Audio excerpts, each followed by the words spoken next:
जय हिंद कैडेट्स, हम फिर लेकर के फील्ड एंड बैटल क्राफ्ट को अगले एपिसोड को लेकर के आए हैं। हमने कल आपको फील्ड एंड बैटल क्राफ्ट के तमाम उद्देश्य को बताया कि उसका उद्देश्य क्या है, उसके अवयव क्या हैं, और अवयव को हमने सबसे पहले जो क्षेत्र कला के मुख्य अवयव पार्ट्स ऑफ फील्ड क्राफ्ट था उसके बारे में हमने आपको बताया था। तो सबसे पहले दूरी का अनुमान लगाना, जिसको अंग्रेजी में जजिंग डिस्टेंस कहते हैं, उसके बारे में मैंने आपको विस्तृत वर्णन किया था अपने पिछले एपिसोड में। नेक्स्ट एपिसोड में अब हम नंबर 2 से आपको बताना शुरू करेंगे कि दूसरा कौन सा पार्ट है, दूसरा कौन सा अवयव है, उसके बारे में हम आपको यहाँ पर पूरा विस्तृत दे रहे हैं। तो पहला अवयव हो गया कि दूरी का अनुमान लगाना, जजिंग डिस्टेंस, जिसको कहते हैं कि हमको जो है चित्र कब करीब दिखाई देती है, हमने गलतियां करीब देखने में कब करते हैं, दूर देखने में कब करते हैं, कब हमको मरीचिका होती है, ये सारी चीज़ें हमने उसमें बता दिया। अब दूसरी बात होती है आड़ लेना, जिसको अंग्रेजी में टैकिंग कवर कहते हैं। आड़ लेना, आड़ क्या होता है? जब हम युद्ध में होते हैं, अपने युद्ध के समय पर दुश्मन से बचने के लिए हम जिस वस्तु का प्रयोग करते हैं और जहां पे छुपते हैं उसको आड़ लेना बोलते हैं। तो आड़ कितने प्रकार की होती है? अक्सर एग्जाम में पूछा गया कि आड़ क्या है, आड़ कितने प्रकार के होते हैं, तो आप लिखेंगे आड़ 2 प्रकार के होते हैं। नंबर 1 दृष्टि से आड़, जिसको कवर फ्रॉम व्यू बोलते हैं, और दूसरा है गोलीबारी से आड़, जिसको कवर फ्रॉम फायर बोलते हैं। तो कवर फ्रॉम व्यू और कवर फ्रॉम फायर, अर्थात दृष्टि से आड़ और गोलीबारी से आड़।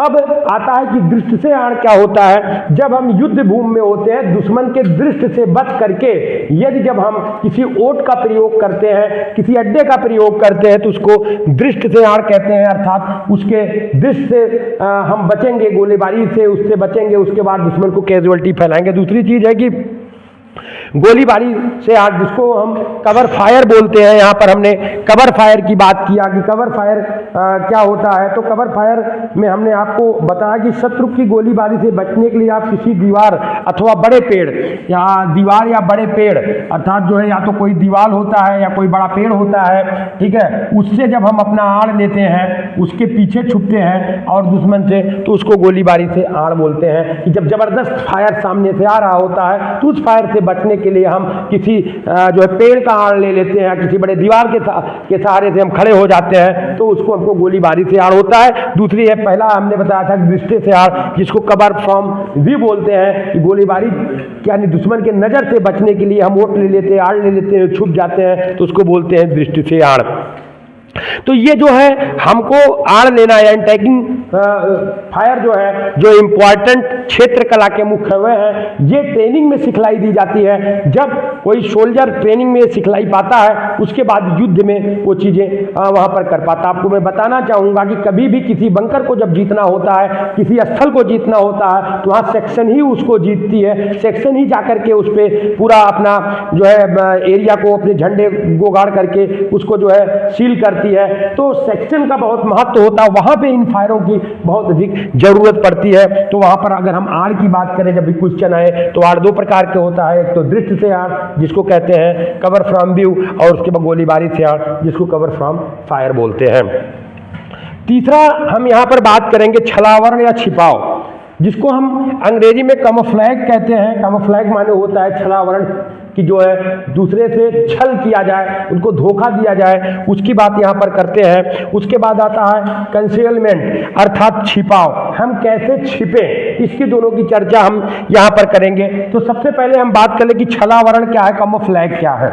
ये कृत्रिम वस्तुओं के प्रयोग से छिपने की कला, कृत्रिम वस्तुओं के प्रयोग से छिपने की क्या है, कला है। कृत्रिम वस्तु, जैसे हमने मिलिट्री वाला कैप पहन रखा, उस पर रस्सियां बांध रखा है, उसके बाद जिस इलाके में है, जंगल में है, तो हम क्या करते हैं, उनके पत्तियों को और सबको तोड़ करके उसमें घुसा लेते हैं, और अपना जो ड्रेस पहने हैं उसी में अपने गाल वाल पे थोड़ा काला वगैरह लगा लेते हैं। उसके बाद जो है हम उसी इलाके में उसी तरीके का क्या करते हैं, एक आकृति बना करके, उसी तरीके से वेशभूषा बना करके हम छिपते हैं। आपने गिरगिट को कभी देखा हो, छिपकली को कभी आपने देखा हो, खासकर गिरगिट जिस परिवेश में रहता है वैसा ही रंग अपना बना लेता है। तो उसी तरीके से हम यहाँ पर छलावरण करते हैं। तो छलावरण कैमोफ्लेज का मतलब है कृत्रिम वस्तुओं के प्रयोग से छिपने की कला। इसका डिफिनीशन पूछा जाता है कि इसके बारे में, और प्रैक्टिकल में भी आपको ये पूछा जाएगा कैमोफ्लेज क्या है, कैमोफ्लेज के बारे में आप बताइए। तो आप लिखेंगे कृत्रिम वस्तुओं के प्रयोग से छिपने की कला है।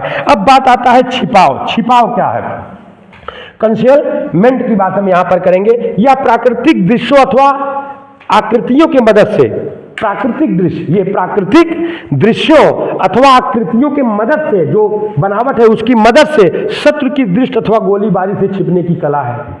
अर्थात या प्राकृतिक दृश्यों अथवा आकृतियों की मदद से शत्रु की दृष्टि अथवा गोलीबारी से छिपने की एक कला है। और शत्रु की दृष्टि में न आया जाए, इसके लिए हमको क्या करना होता है? तो कभी कभी पूछते हैं शत्रु की दृष्टि में हम कैसे आते हैं, कौन से ऐसे तत्व हैं, कौन से ऐसे एलिमेंट है जिससे हमको शत्रु के दृष्टि में हम आते हैं। क्वेश्चन आ जाता है, कोई ऐसे 5 तरीका लिखिए। प्रैक्टिकल में भी पूछा जाता है कि 5 तरीका लिखिए। तो सबसे पहले हम बात करेंगे कि शत्रु की दृष्टि में आने के कारण, कि हम शत्रु के दृष्टि में कैसे आएंगे। पहले बात आकार के कारण, आकार और प्रकार अगर है उसके कारण हम शत्रु के दृष्टि में दिखाई पड़ आएंगे। दूसरा है छाया के कारण। छाया माने हमारी परछाई, अर्थात हम यहाँ तो छुप करके चल रहे हैं लेकिन हमारी परछाई बगल दिख रही है, तो वो जो है शत्रु हमको जो है क्या करेगा, देख लेगा और फिर वो हमसे दिक्कत करेगा, गोलीबारी करेगी। उसके बाद हरकत।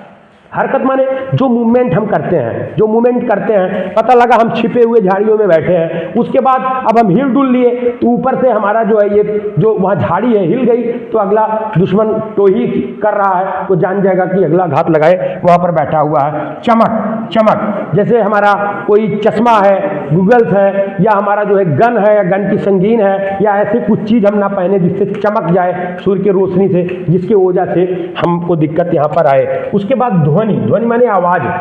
अगर आवाज हम करेंगे, बोलेंगे या सीटी मारेंगे या सीटी बजाएंगे, उससे भी हम क्या करते हैं, दुश्मन के जो है पकड़ में आ जाते हैं। उसके बाद दूरी, स्थिति। हमारी स्थिति जो दूरी है वो कितनी है और किस हिसाब से उसको तय करना है, इसके में भी सावधानी बरतने पर हम दुश्मन के जो है पहुंच में आ जाते हैं। अगला है सतह। सतह बहुत कुछ मायने रखती है। कैसा सतह, ऊंची नीची है, उबड़ खाबड़ है कि जंगल है, कैसा क्या है, इसके बारे में जो है भी हमको वहां पर बताता। तो ये शत्रु की दृष्टि में आने के कारण आकार, छाया, हरकत, चमक, ध्वनि, दूरी, स्थिति और सतह। ठीक है, तो ये इतने जो है आपके शत्रु के दृष्टि में आने के कारण है।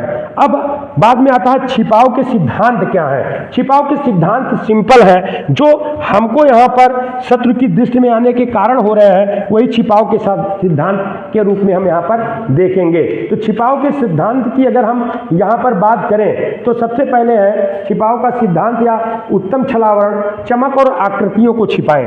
देखिए यहाँ पर हमने लिखा ना, चमक, चमक और आकृति, चमक को और आकृति को छिपाएं। आप नोट कर सकते हैं। नंबर 1, चमक व आकृति को छिपाएं। आप नोट करिए, मैं बोलता जाता हूं। छिपाव की सिद्धांत नंबर 1, चमक एवं आकृतियों को छिपाना। नंबर 2, छाया का उपयोग करें। नंबर 2, छाया, जो ये छाया पे छाया है उसका उपयोग करें। आप इसमें लिख रहे हैं छिपाव के सिद्धांत में, चमक और आकृतियों का प्रयोग करें और उसके बाद छाया का प्रयोग करें। नंबर 3, नोट कर लीजिए, आकाशीय रेखा न बिगाड़े। जो हमने रेखा को खींच रखा है या आकाशीय जो हमारी रेखा है उसको न बिगाड़े।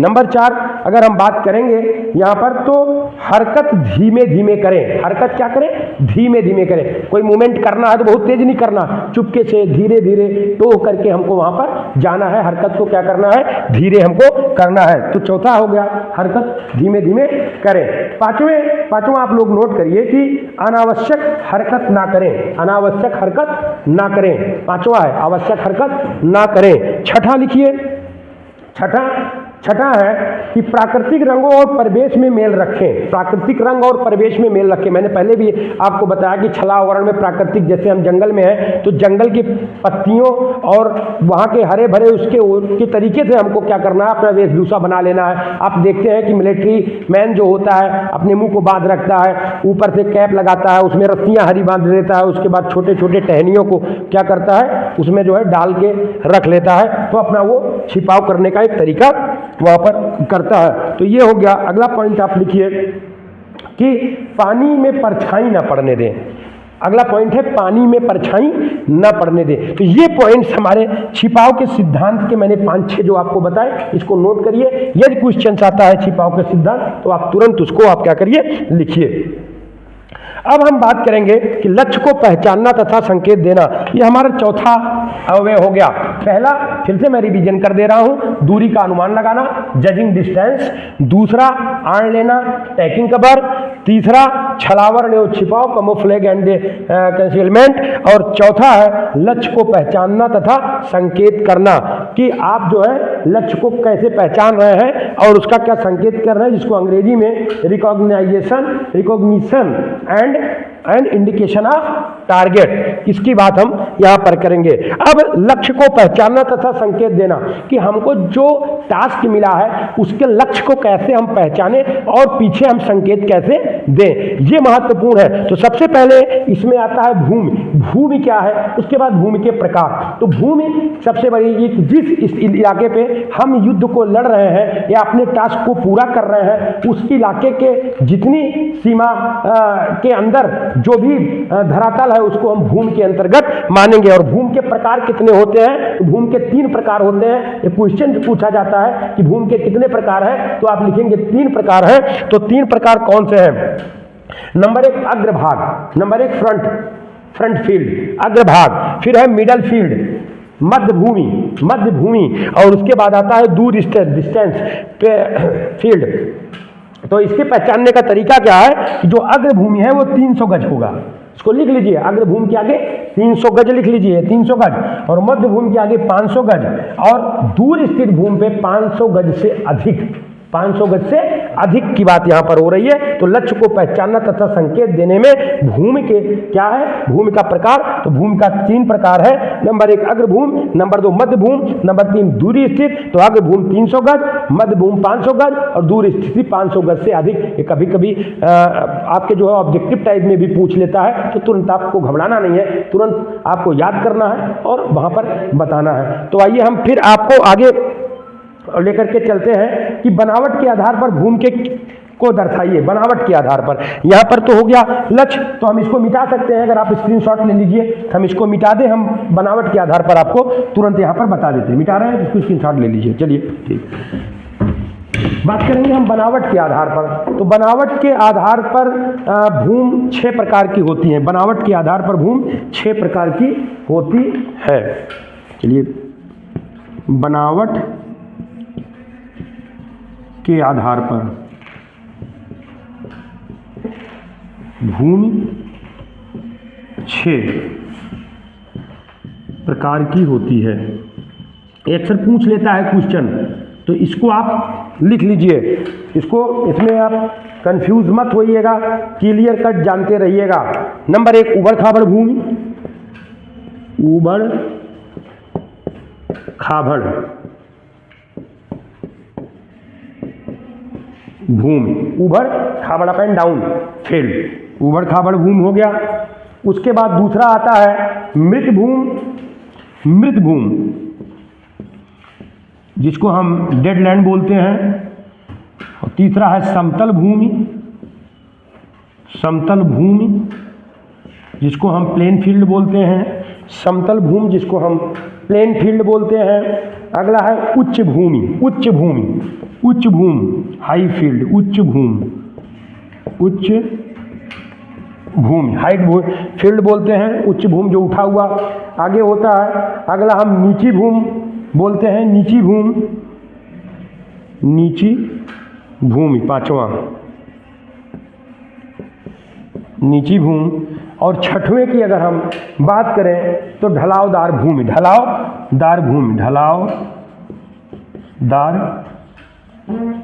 तो ये आप ध्यान दीजिएगा, ये बहुत ही इंपॉर्टेंट है। ये 5 आप याद रखिएगा। 6 बनावट के आधार पर भूमि के 6 प्रकार होते हैं। नंबर 1 उबड़ खाबड़ भूमि, मृत भूमि, समतल भूमि, उच्च भूमि, नीची भूमि और ढलावदार भूमि। इसके बारे में आपको बताएं कि अगर हम उबड़ खाबड़ की भूमि की बात करें तो ये एक अच्छी आड़ देती है, किंतु इसमें चाल धीमी रहती है। अगर पूछा जाए कभी प्रैक्टिकल में और कि उबड़ खाबड़ भूमि की क्या है, कि ये छिपाव तो अच्छी देती है लेकिन चाल क्या करती है, धीमी करती है। अर्थात जिस लक्ष्य पर पहुंचना होता है हम उस पर धीमे पहुंच पाते हैं। अच्छा, अब बात आती है मृदभूम। मृदभूम अत्यधिक एकाएक जाकर के नीचा, एकदम एकाएक जाकर नीचा हो जाए, इसको डेड लाइन बोलते हैं। तो वो शत्रु के नज़र से बचने में काफ़ी महत्वपूर्ण निर्वहन करती है मृदभूम। अगर समतल भूमि की हम बात करें कि समतल भूमि, तो समतल भूमि इसमें सरल, तेज और अवलोकन अच्छा रहता है। इसमें चाल भी अच्छी रहती है, अवलोकन यानी हम देख भी सकते हैं, और चाल भी हमारी रहती है।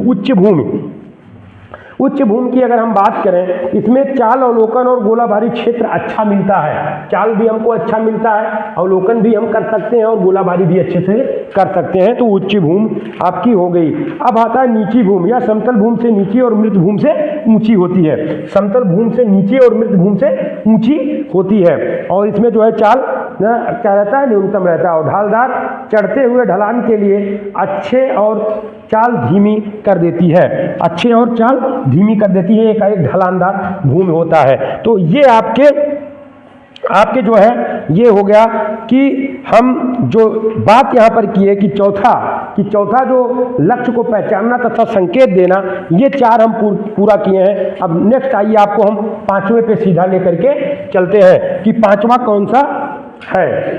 ये तो हम आपको बता दिए कि बनावट के आधार पर भूमि के प्रकार। इसी में आता है कि हाथ से डिग्री मापना। ये अक्सर प्रैक्टिकल में आपसे पूछेंगे, हाथ से डिग्री मापना, और आपको ऑब्जेक्टिव टाइप में और आपके वन लाइनर में भी ये पूछ लेते हैं कि हाथ से डिग्री कैसे मापा जा सकता है। तो देखिए, ये बाएं हाथ से सबसे पहली चीज की डिग्री कैसे नापते हैं। तो सबसे पहली बात है, बाएं हाथ से हम डिग्री को नापते हैं। ये ध्यान दीजिएगा, डिग्री किस हाथ से नापा जाता है, तो बाएं हाथ से नापा जाता है। तो आप ऐसे जब हाथ को कर लेंगे ऐसे, तो यहाँ से यहाँ तक की बात हम करेंगे। यहाँ से यहाँ तक की जो डिग्री मापी जाती है वो आपका जो है 3 डिग्री होता है। कितना डिग्री है, यहाँ से यहाँ तक 3 डिग्री होता है। उसके बाद ये तो 3 डिग्री बाएं हाथ से, पहले आप जान लीजिए कि हम जो डिग्री मापते हैं वो कि बाएं हाथ से मापते हैं, और अंगूठे से लेकर के इंडेक्शन यानी जो इंडेक्शन फिंगर है उस तक हम जो डिग्री मापेंगे वो 3 डिग्री होता है। उसके बाद हम अंगूठे को ऐसे करके ऐसे करेंगे, और यहाँ से यहाँ तक की जो डिग्री होती है, यहाँ यानी इस उंगली से और इस उंगली तक की जो डिग्री होती है,